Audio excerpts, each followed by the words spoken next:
네, 이승원 평론가님 바로 모셔서 말씀 나눠볼게요. 안녕하세요. 네, 안녕하세요. 네, 이승원입니다. 네, 요즘 많이 바쁘신데 여기 오실 때마다 사실 인기 폭발인데요. 아, 그렇습니까? 요즘 방송 진행도 하고 계시잖아요.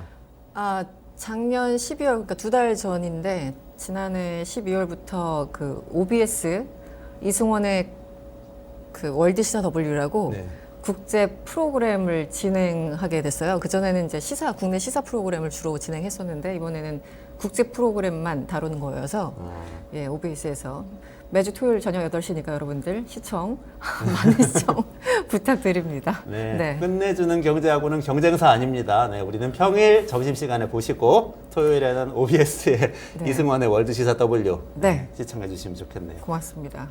바로 제일 궁금한 거 여쭤볼게요. 지금 우리가 지난주 방송하면서 북한의 무력 도발 가능성을 지금 전해드렸어요. 굉장히 그렇죠. 우려스럽게 전해드렸고 정말 많은 분들이 관심을 보여주셨는데요. 네네. 근데 또 이번에는 그게 좀 부풀려진 얘기다 이런 얘기가 또 나왔다는 기사를 봤습니다.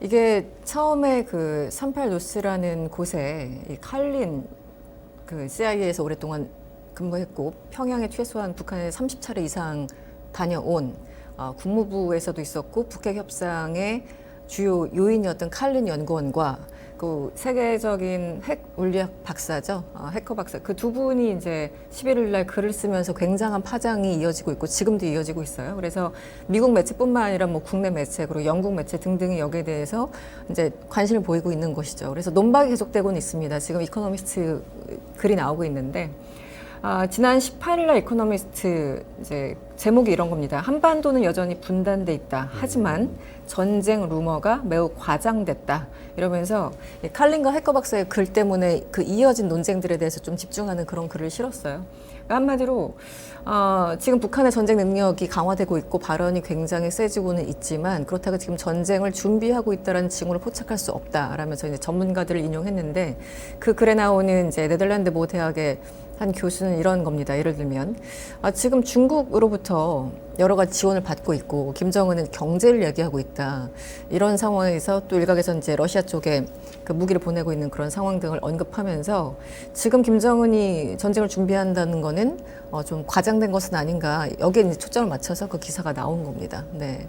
그래서 지난 한 2, 3회 제가 이 자리에 와가지고 이제 해커 박사 그 글과 그 이후에 국내외 여러 가지 이제 의견들 종합해서 말씀드렸는데 그때 항상 전제가 있었죠. 그러니까 뭐 전쟁이 지금 당장 벌어질 것이다, 준비하고 있다 이것이 아니라 해커 박사도 마찬가지였지만 그 우발적인 상황이 국지전 혹은 전면전으로 이어질 그런 위험성이 더 높아지고 있기 때문에 예전처럼 그냥 뭐 김정은 이제 과장한다던가 그냥 겁주기식으로만 외면해서는 안 되고 언제 어떤 일이 벌어질지 모르니까 대비하고 준비하고 여기에 대해서 염두에 둬야 된다 이런 걸 강조한 거거든요. 그래서 지금 이어지는 글들도 다 그런 이제 이제 핵심에서 약간의 어떤 변주라고 할까요? 자기네들의 어떤 가치관과 북한을 바라보는 시선에 따라서 약간의 시선이 좀 다를 뿐이지 대체적으로 의견은 좀 일치하는 것 같다는 생각이 듭니다. 네. 네네. 근데 저는 그 이코노미스트 글을 봤는데 보다가 보니까 그 중간에 북한에서 그렇게 뭐 얘기를 하는 것보다도 한국 쪽에서 뭔가 너무 과잉 대응하거나 이러다가 우발적으로 전쟁이 벌어질 수 있는 가능성을 배제할 수는 없다. 이런 얘기를 보고 좀 가슴이 철렁했는데 네, 어떻게 그렇습니다. 평가해야 돼요? 네.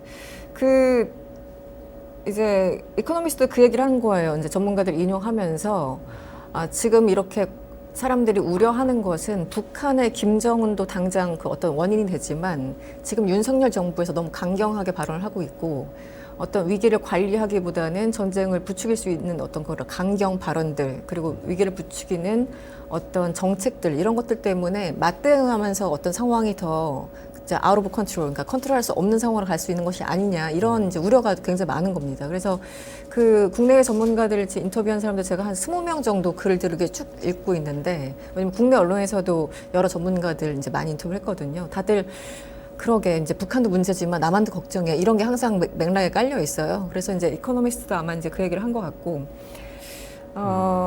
관련해서 이제 뉴욕 타임즈에서도 계속 보도를 했고요. 그리고 워싱턴 포스트지는 미국 매체죠. 워싱턴 포스트는 지난 24일 날 이제 보도 제목이 이런 겁니다. 증가하는 북한 위협, 무시는 통하지 않는다. 이건 이제 해커 박사 그 글과 약간 맥락이 같는데, 그러니까 결국은 전문가들이 지금 이 평화 모드 갈등이 아직은 벌어지지 않은 그 상황에서, 그러니까 물리적인 대치가 아직 벌어지지 않은 상황에서 이 관리를 얼마나 정치하게 잘 해나가느냐, 이것이 관건이다라는 게 이제 핵심이고 한국 정부를 향해서 말을 하고 있는 거죠. 네, 그러니까 저도 이제 전달하고 싶은 바가 그겁니다. 지금 그 북한과 남한 양쪽에서 지금 예전에 김정은과 트럼프가 그 말폭탄 서로 터뜨렸잖아요. 그래가지고 2017년에 위기가 엄청나게 고조되지 않았습니까? 그러면서 뭐 항공모함이 한반도로 가고 있다, 뭐 여러 가지 얘기들이 있었는데 지금 이제 트럼프에서 윤석열로 대치됐을 뿐이죠. 네, 그 2017년의 상황이. 네. 어떻게 보면 2017년에 트럼프가 하던 그 역할을 지금 윤석열 대통령이 하고 있는 거죠. 있는. 네.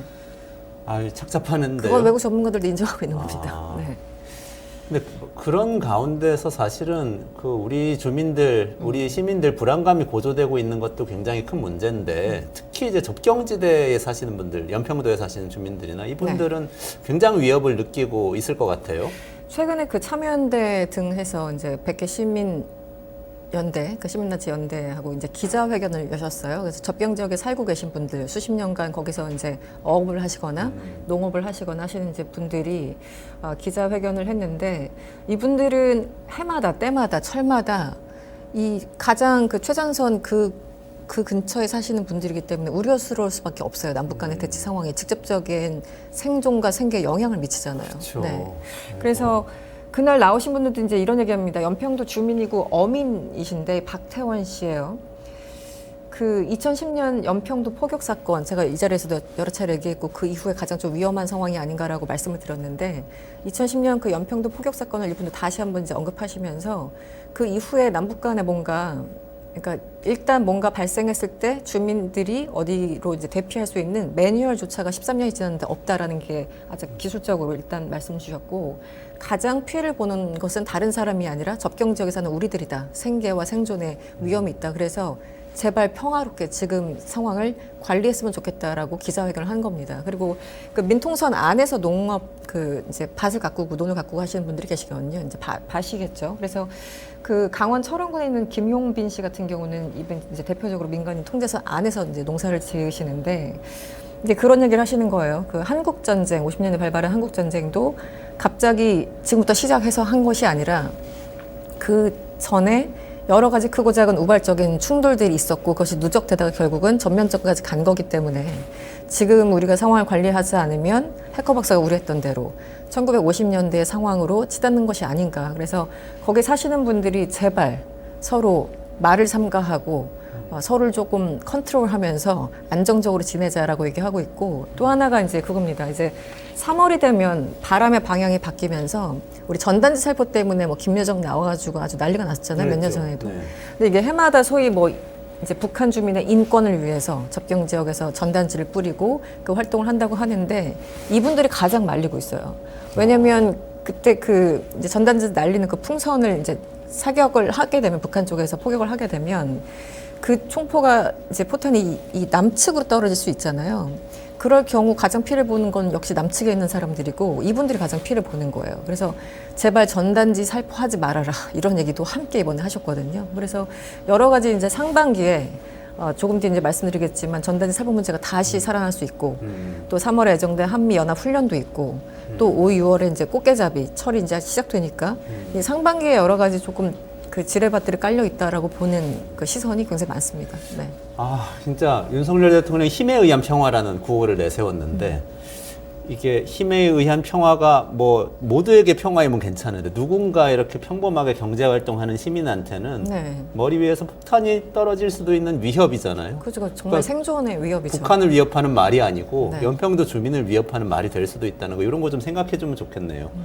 저는 그 힘에 의한 평화 좋죠. 그건 기본이죠. 그 우리가 준비돼 있지 않으면 그 평화라는 건 굉장히 무의미하고, 그리고 현 정부가 지금 뭐 종교처럼 떠받치고 있는 그 한미 동맹도 사실은 그쪽에서 안 도와주면 그만인 거예요. 그렇기 때문에 우리가 자력이 있어야 되고 우리 스스로 어떤 무력이 준비돼 있어야 되겠죠. 그래서 그 힘을 바탕으로 평화를 유지해야 되는데, 이제 힘에 의한 평화라는 게 무슨 뭔가 만병통치약처럼 많은 사람들이 얘기를 합니다만, 이스라엘 이번에 보세요. 이스라엘이 뭐 힘이 없어서 평소에 준비가 안 돼 있어서 전쟁 뭐 능력이 없어서 그렇게 됐습니까? 이스라엘과 하마스를 보면 지금 가자 지역은 거의 대부분의 사람들이 지금 이제 굶어 죽는 상황이 돼 버렸는데 이스라엘도 피해를 많이 받고, 힘에 의한 평화라는 게 절반의 진실이라는 거예요. 제가 보기에는. 네. 그래서 이스라엘 지금 전쟁만 보더라도 결국은 양쪽 다 피해자가 될 수밖에 없고 전쟁이 일어나는 순간 사실은 잃을 게 더 많은 쪽에서 더 많은 피해를 볼 수밖에 없다라는 게 지금 이스라엘이 말해주고 있는 게 아닌가 싶습니다. 네. 그렇죠. 네. 네.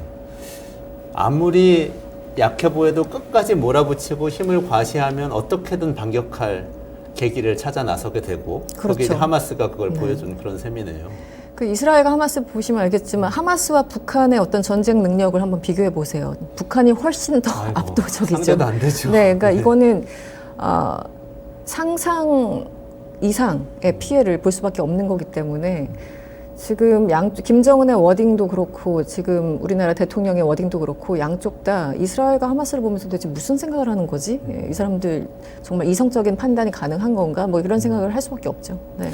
걱정됩니다. 근데 그런 가운데 또 북한에서도 이번에 그 사이버 동맹 훈련 비롯해서 한미 연합 훈련을 계속 언급하면서 전쟁 발발하면 한국하고 미국을 무자비하게 정벌하겠다. 네, 뭐 이게 네. 목표다. 이렇게 얘기하기도 했는데 네. 지금 아까 한미 연합 훈련 예정돼 있는 시점을 말씀해 주셨잖아요. 네. 이때가 진짜 지금 뭐 전쟁 위협의 분수령 이렇게 될 거라고 생각을 할 수 있는 걸까요?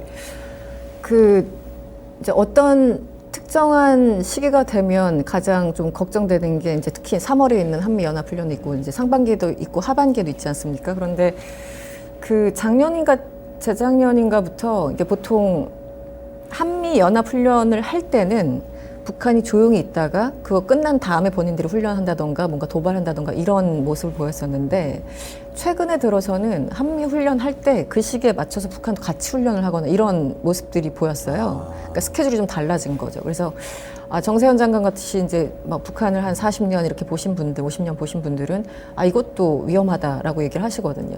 근데 이번에도 이제 지금 오늘도 당장 뭐 순항 미사일 발사했다고 하고 이달 들어서 여러 차례 지금 도발하고 있지 않습니까? 이런 그 상황과 스케줄을 계속 드라이브를 걸어서 3월 이제 하반기에 한 보름 정도 한미 연합훈련 그 스케줄이 돼 있는데 그때 북한이 또 같이 맞대응하면서 본인들의 훈련을 한다고 하면 이게 또 어떻게 튈지 모르는 거잖아요. 그 소위 말하는 우발적인 상황. 그러네요. 네, 그래서 가장 이제 걱정되고 예전에 싱가포르였는지 하노이였는지 헷갈리는데 그 공개 기자회견에서 트럼프가 이런 얘기를 했었죠. 무슨 뭐 월게임, 뭐 시뮬레이션이라고 해가지고 그 전에는 이제 컴퓨터로 이제 주로 시뮬레이션 하면서 한미 연합 훈련을 했는데 지난해인가부터 실기동 훈련이 도입이 됐어요. 3월에. 그렇기 때문에 훨씬 더 이제 물리적으로는 범위가 굉장히 좀 커진 것이고요.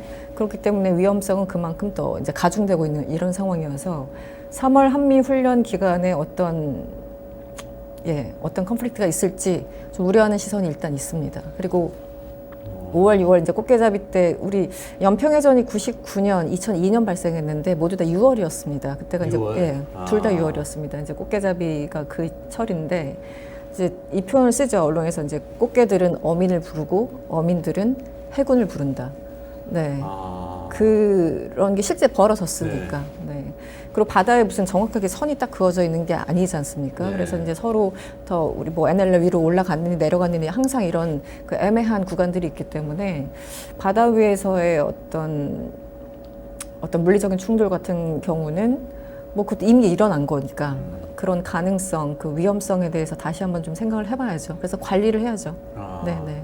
그리고 특히 지금처럼 남북 간에 서로 강대강으로 대치하고 있는 상황에서는 그런 사소한 충돌도 분쟁의 씨앗이 돼서 점점 확대될 수도 있다. 그러죠. 네네. 그러니까 오해와 오판, 뭐 잘못된 판단 등등으로 인해서 또 현장에서 지금 이제 지도자가 어떤 말을 하는지가 왜 중요하냐면 그 현장에서 뭐 즉각적으로 강력하게 대응하라 하면 현장에 있는 사람들 일단 그렇게 따를 수밖에 없습니다. 그렇죠. 그러면은 뭔가 컨트롤할 수 있는 그 단 몇 분이든 몇 시간이든 그런 순간이 이제 사라지고 없어져 버리는 거죠. 그럼 그 이후의 상황은 뭐 아무도 예상하지 못하는 생각하지 않는 방향으로 갈 수 있기 때문에 더 위험한 거고 지금 외국 전문가들 이제 그 얘기를 하는 거예요. 그래서 제가 지금 시간이 되는지 모르겠습니다만 잠깐 그 또 이명박 때 얘기를 하면 제 머릿속에 나오는 이명박 때 제가 이명박 전 대통령을 너무 좋아하나 봅니다. 자꾸 그 얘기를 꺼내게 되는데 2010년에 연평도 이제 포격 사건이 발생했고요.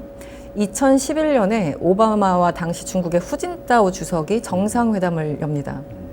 그래서 그때 정상회담을 열고 그 미중 정상이 공동 성명을 발표했는데 41개 조항이 있었어요. 그 41개 조항이어서 제가 그때 대충 봤는데 너무 길어요. 무슨 논문 같아요. 공동 성명이. 그런데 41개 중에 18번이 한반도 이쪽 그 동북아 관련된 문제였어요. 그래서 거기에 꽤 길게 한반도에 대해서 상황을 우려한다라는 그런 얘기를 실제 담습니다. 그 얘기는 이제 보통 이제 그 뒤에 뭐 사이버 어택, 뭐 기후 이제 뒤로 갈수록 약간 좀 그 중요도가 떨어지는데 꽤 위쪽에 한반도 문제를 언급했다라는 것은 2010년에 이제 천안함 연평도를 겪고 그것을 봤을 때 중국과 미국은 걱정을 한 거예요. 한반도에 어떤 상황이 우려될까봐. 그래서 연평도 포격 이후에 미중 정상회담에서 한반도 대화가 필요하다고 직접적으로 촉구했고요. 오바마 후진타오도 그랬고 그 2011년 4월에 당시 힐러리 국무장관이 청와대를 갑니다. 그래서 그때 이명박 대통령을 만나요. 그때 나온 얘기가 그겁니다. 운전석에 앉아 있는 게 바로 당신이다. 그때 그 워딩이 다시 나오거든요. 그러면서 하는 얘기가 남북 간의 대화를 하는 게 어떻겠냐고 힐러리가 이명박한테 얘기했고 이명박은 그 자리에서 노했죠. 그래서 이제 그 당시 상황을 일본 아사히 신문이 보도를 합니다. 그래서 이제 그 제가 이 얘기를 또 왜 꺼내냐면 지금 상황과 굉장히 유사하다는 겁니다. 남북 간의 대치 상태가 굉장히 격하게 되고 있고 한라인도 없는 상황에서 결국은 주변에 미국이나 중국 모두 다 한반도의 평화를 원하지 어떤 전쟁을 원하지는 않을 거잖아요. 네, 그래서 지금 우리가 하는 이 모든 것들이 소위 이제 동맹이라고 하는 미국 입장에서 봤을 적에도 백악관 입장에서 봤을 적에도 굉장히 좀 우려스러운 상황이라는 걸 지금 용화대가 알고 있는지 그 자체를 그러니까 지금 뭐 이명박 그 정부 당시 있었던 많은 사람들이 지금 정부에서 또 일을 하고 있지 않습니까? 한번 그때 교훈이 있었을 텐데 왜 같은 어떤 실수들을 반복을 하는 건지 저 개인적으로 좀 이해가 어려운 것도 사실입니다. 네. 그래도 그때 제 기억에 이명박 전 대통령이 천안함 때 사건 터지자마자 첫 번째 발언이 그래도 확전하지 마라 이거였던 걸로 그때, 기억해요. 맞아요. 확전에 네네. 유의하라 뭐 이런 네네. 거라서 네. 그러면 그런 메시지가 사실 현장에서는 되게 중요하거든요. 그럼요. 대통령이 그렇게 막 싸우자는 분위기는 아니구나 인가 아니면 가서 쳐들어가서 다 섬멸해라 인가라는 거에 네. 현장에서 분초 단위로 막 결정을 그렇죠. 해야 되니까. 정말 분초 단위니까. 그래서 이명박 당시 대통령의 그 발언이 굉장히 중요했던 겁니다. 네. 근데 지금 대통령은 더 나가고 있잖아요. 그렇죠. 네. 그리고 국방부 장관 게다가 네. 더 나가고 게다가 있고, 더 나가고 있고. 즉극강이라고 하면서 네네네. 뭐 우크라이나 사태까지 건드려가지고 좀 난리가 났는데 러시아 측으로부터. 그러니까 이런 지금 뭐 딴 얘기지만 지금 국방장관이 우크라이나 뭐 전면적인 지원을 해야 되겠다 이런 발언을 공개적으로 하면서 그 얘기가 이제 러시아 대변인은 공개적으로 이제 한국에 경고한 상황이 됐고 이 얘기는 결국은 북한과 러시아가 더 밀접하게 협력을 할 수밖에 없는 그런 상황으로 계속 구도가 몰아가고 있는 겁니다. 이제 그 함수 관계에 있는 거잖아요. 근데 그런 것들을 생각을 안 하는 사람이 지금 국방장관이 돼서 그냥 여과 없이 발언을 하고 있고 그게 물밑으로 진행되는 거더라도 발언하지 말아야 될 그런 이슈들이 있는 건데 그거에 대해서 필터링이 지금 전혀 안 되고 있는 거죠. 그러니까 대통령도 그렇고 장관도 그렇고 지금 상황을 다 악화시키는 방향으로 가고 있는 게 아닌가라는 우려가 나오고 있습니다. 네. 혹시 그 미국이 26일, 27일에 며칠 전에 네. 방콕에서 중국하고 고위급 협의했었는데 그게 네. 혹시 한반도 상황이 조금 걱정이 돼서 뭐 그런 그렇죠. 얘기가 오가는 그런 지점도 있었던 거 아닌가요? 지금 현지 시간 29일이니까 오늘 어저께였군요. 어저께 누굽니까? 블링컨 국무장관이 DC에서 이제 기자회견을 했는데 지금은 73년과 같이 위험한 상황 혹은 73년보다 더 위험한 상황이라고 얘기를 하고 있어요. 그때 중동 전쟁, 4차 중동 전쟁이 73년인데 중동은 현재 믿을 수 없을 정도로 휘발성이 높은 상황이다. 최소한 1973년 이후 가장 위험한 상황이며 심지어 그 이전과 비교해도 위험하다. 이렇게 얘기했어요. 블링컨이. 네네. 이거 굉장히 중요한 발언이거든요. 지금 이 중동 상황에 대해서 미국이 어떻게 인식하고 있는지를 그대로 얘기를 한 겁니다. 그래서 이제 태국에서 만난 건 NSC 안보보좌관 셜리번과 이제 왕이가 만났는데 셜리번이 왕위를 붙잡고 부탁을 해요. 야, 북한 좀 컨트롤 해가지고 러시아와 너무 친하지 않게 좀 만들어줘. 너무 친해지지 않게. 너무 친해지지 않게 만들어줘. 지금 왕이하고 셜리번 얼굴이 나오고 있는데 또 이런 얘기도 합니다. 지금 후티가 저렇게 홍해에서 막 공격하고 난리가 났는데 그 후티 뒤에는 이란이 있다고 보거든요. 그러니까 또 중국 이제 왕이 붙잡고 또 얘기를 한 겁니다. 야, 이란 좀 말려줘. 그러니까 지금 계속 미국이 부탁을 하고 있어요. 가장 적대시하는 중국 사람들을 만나서 야, 이란을 좀 말려줘, 북한을 좀 말려줘, 뭐 러시아를 좀 자제시켜줘 이러고 있으니까 이게 세계 그 어떤 역학이 저는 이제 이런 발언들을 보면서 사진들을 보면서 정말 바뀌고 있구나라는 생각이 많이 들어요. 그러네요. 네네. 미중 사이에 러브라인이 생기고 어쩔 수 없는 러브라인이 생기고, 그러니까 힘이 딸린다라는 거죠. 미국이. 그러니까 그 경찰 국가로서 그리고 세계 최대의 어떤 초강대국으로서 역할을 하다가 지금 점점 쇠퇴하고 있다라는 게 지금 이런 발언과 표정과 이런 사진들에서 그 징후들이 이제 엿보이고 있는 것이죠. 그러니까 이런 상황을 다 읽고 우리가 우리 그 대외 그 정책을 연구하고 네. 확장시키고 혹은 변화시켜야 되는데 하나도 못 따라하고 있는 거죠. 아. 네. 저는 블링컨 그 장관, 국무장관의 이 발언이 굉장히 귀에 박힙니다. 지금 미국이 얼마나 불안한 상황인지. 네. 걱정 많이 됩니다. 미국에서 어떻게 나오는지 계속 좀 지켜보면서 해설해드리면 좋겠네요. 저기 한 가지만 좀 짚고 오늘 시간이 거의 다 되고 있는데 네. 짚을게요. 네. 미국으로 화제를 바꿔서. 미국 갑니까? 네네네. 네. 바이든 대통령이 저 이거 진짜 관심이 가던데 국경에 난민이 많이 몰리면 국경을 폐쇄할 수 있는 긴급 권한을 가진 새로운 국경법이 필요하다. 이런 발언을 했는데 거기 좀 때맞춰가지고 그 직전에 또 트럼프 네. 전 대통령은 중국과의 관세를 12%에서 60%로 12%에서 60%는 말이 안 되는 것 같은데 약간 5배 올리겠다는 네. 뭐 그런 얘기를 했어요. 그러니까 이게 미국이 완전히 보호주의로 가는 분위기가 되는 건지 대선하고 맞물려서 이거 좀 궁금하더라고요. 네. 보호주의가 이제 경제적인 보호주의라면 관세 얘기하실 테고 네. 다른 보호주의면 지금 이민 얘기하시니까. 이민이죠. 네. 또 그것도 국경을, 네, 노동시장의 보호주의라고 할 수 있으니까. 그렇죠. 그 바이든 마저 소리가 그 탄식이 나오죠. 바이든 마저 이렇게. 그러니까 이제 시간이 없어서 이민자 문제만 말씀을 잠시 드리면 국경법을 이제 개정해야 된다고 얘기를 한 게 트럼프는 이민자들이 뭐 우리 미국을 망치고 있다, 뭐 저들이 와서 뭐 불법을 저지르고 있다, 뭐 마약을 유통시키고 있다. 굉장히 오래전 또 그 얘기를 했고 그 얘기가 어느 정도 통해서 실제 뭐 대통령이 당선이 됐고 4년 내내 뭐 국경 장벽 설치하고 이러지 않았습니까?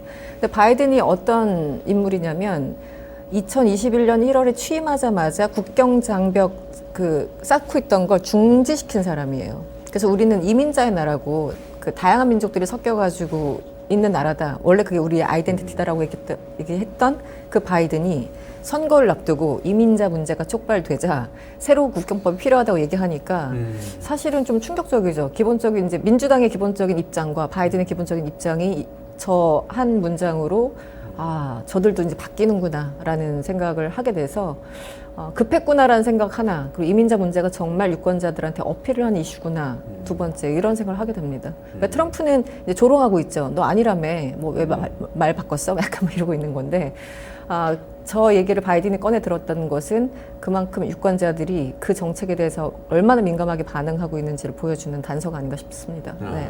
그렇군요.